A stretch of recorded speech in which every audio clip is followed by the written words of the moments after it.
Welcome to the Wrestlingus Show, Lingus Mafia. I'm your host, Cav McManning. I'm Faust Montana Nuts. This is Season 2, Lingus 13. and here's everything that's going down in pro wrestling. It's time for your TNA Impact report. It was must-win Thursday, and they were finishing up the Bound for Glory series. AJ Styles needed a certain amount of points to just get to that 4th place. He had a fight to get in, but the only way he could get in, the drama, was by getting a submission.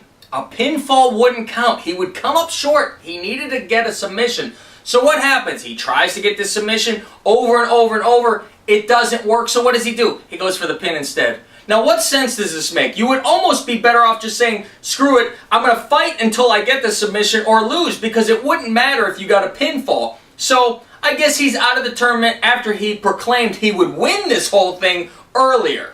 Wait a minute, he was only out by 1 point, and maybe he's a soothsayer or something, because Hogan comes out in the end and says, wait a minute, here's the final standing, but wait a minute, we're going to have a gauntlet match for another 20 points next week. So it's must-win Thursday to get in, but you're going to throw in another 20-point match for next week. So if you do the math, everybody can actually get in mathematically if they win this, except the bottom 2. So what's the point of must-win Thursday? Speaking of Hogan, he really fucked up at the end of the show when he got in Bully Ray's face and said, listen, brother, you got to defend that title next week. We're not waiting until a Bound for Glory. You're defending it next week against this man. And Sting comes out. Now, didn't Sting just lose like 2 months ago, where it was if he lost, he would never ever get another title defense ever again?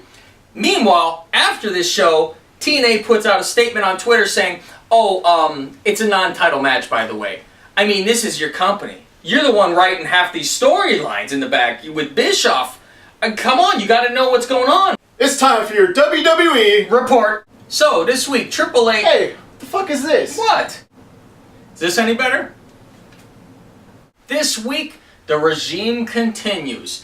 And it was very interesting because we had Big Show all upset, as usual, crying and sobbing, trying to beat Mark Henry with an Oscar award. But Stephanie said, I'm going to talk to him and get him sensible and talk to him about everything that's going on and change his mind. So Stephanie goes out there and endears herself to him, saying, remember when I was 12 and you were doing this, counseling to me? I was young in the business. Hold on, when she was 12? Yeah, she said she was 12. Hold on, so crunch then, some numbers here. She says this, and Big Show's crying, and she says, you got to look in... When was Stephanie born? 76. 76. So, you got to look inside yourself, and don't be afraid to, make the right decision. Do you know how old when Big Show was born? 72. 72. So, okay. She says, we've been friends for a long time, and giving him hugs and everything like that. So, she gets involved and gets him... So if she was 12, that would have made Big Show 16 at the time.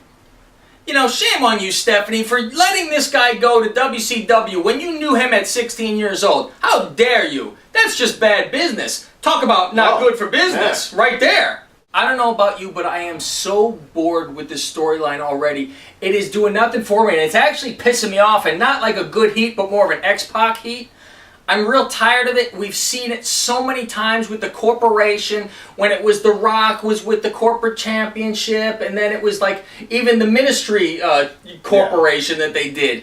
It's boring, and we've seen it so many times. It would almost be better if they had this with Cena and made him a bad guy and stayed the same as he always is, Mr. Smiley, because that would make more sense and people would be more furious and hate it. So it's like, is the show going to end every week with Bryan getting killed and everyone having to stand there and do nothing? It makes for a boring show. There's like no secondary storylines.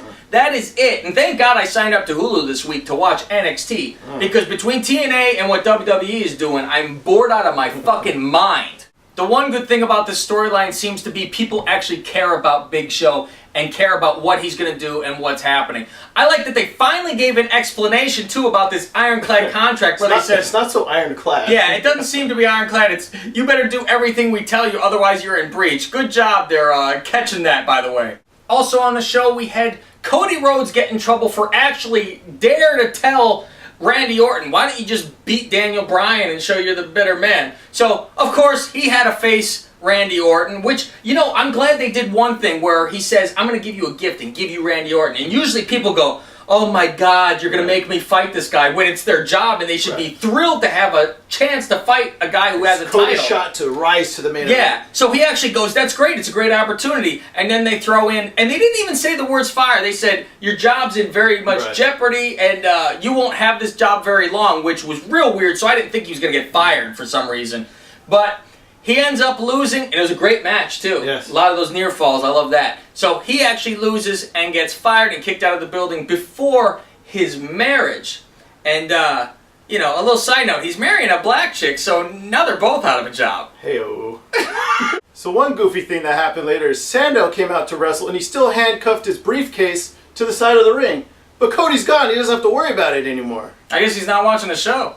By the way, did anyone notice the gibberish on the bottom of the screen when they scroll all the tweets of the fans? It made no sense at all, but it still got through onto TV. What are you doing? I want to download the WWE app, but I can't find the Google Play Store on my iPhone. I wish they would explain how to find it. Is it just me, or when two guys are stomping Darren Young, it looks like a hate crime? Why, because he's gay or because he's black? Both. Oh, it's that time again. You hear the music. Everyone loves some ass. Everyone loves some titty. This guy just came. It's me, Twitcher.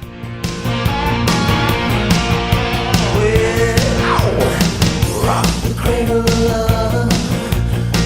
Rock the cradle of love. Yes, the cradle of love. Don't rock easily too.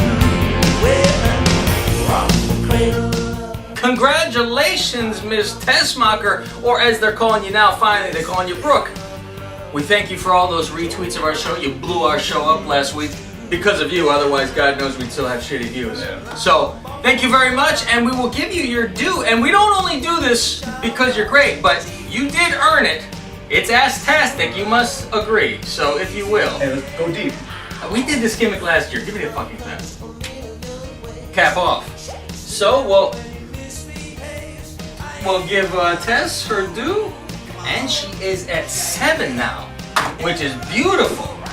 So, remember, hit like, hit subscribe, all that nonsense. Check out Zazzle.com/Wrestlingus for all your needs and wants. And also follow at Meat Twitcher if you want to see the latest in the Meat Twitchers. And we do creep shots, all that fun stuff too. So, remember, most importantly, together we're...